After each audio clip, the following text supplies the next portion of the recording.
Hi అండి, అందరికీ నమస్కారం. అరుణాచల యూట్యూబ్ ఛానల్కి స్వాగతం. నేను మీ కేఎస్ వరప్రసాద్.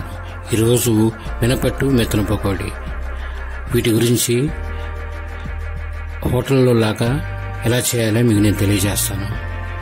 1/2 కిలో సాయిగుళ్ళు, 1/2 కిలో బియ్యము కలిపి నానబెట్టండి. దానిలో ఒక 30 గ్రాములు ఉప్పుడు బియ్యం వేయండి. 2 చెంచాలు పచ్చిపప్పు, మెంతులు మీకు కావాల్సినన్ని వేసుకోండి. నానబెట్టండి. నానబెట్టిన తర్వాత మీరు పిండి రెడీ అయిన తర్వాత దోశ వేసి చూడండి.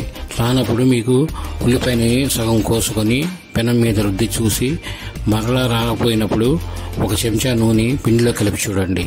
వేసి చూడండి. అట్టు పక్క హోటల్ స్టైల్లో వస్తుంది.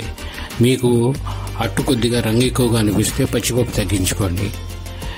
తర్వాత ఈ పిండి మీకు మిగిలిందనుకోండి, సాయంత్రం వేళ మీరు ఆ పిండిలో 100 గ్రాముల శనగపిండి కలిపి, 100 గ్రాములు కానీ 50 గ్రాములు కానీ మీ ఇష్టం, కలిపి ఉల్లిపాయలు కోసుకొని అందులో ఉల్లిపాయలు వేసుకొని కొత్తిమీర, అల్లం పేస్టు, జీలకర్ర, కొద్దిగా తినే సోడా, 2 చెంచాల నూనె, లెమన్ ఎల్లో ఫుడ్ కలరు, కొద్దిగా ఐఎస్ఐ బ్రాండ్ తీసుకొని 5 రూపాయలు 10 రూపాయలు ఉంటుందండి, అది తీసుకొచ్చి అది కలుపుకొని పకోడీ వేసి చూడండి.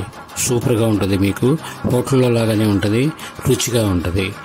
మీకు ఈ వీడియో నచ్చితే లైక్ చేయండి, షేర్ చేయండి, సబ్స్క్రైబ్ చేసుకోండి. నమస్తే.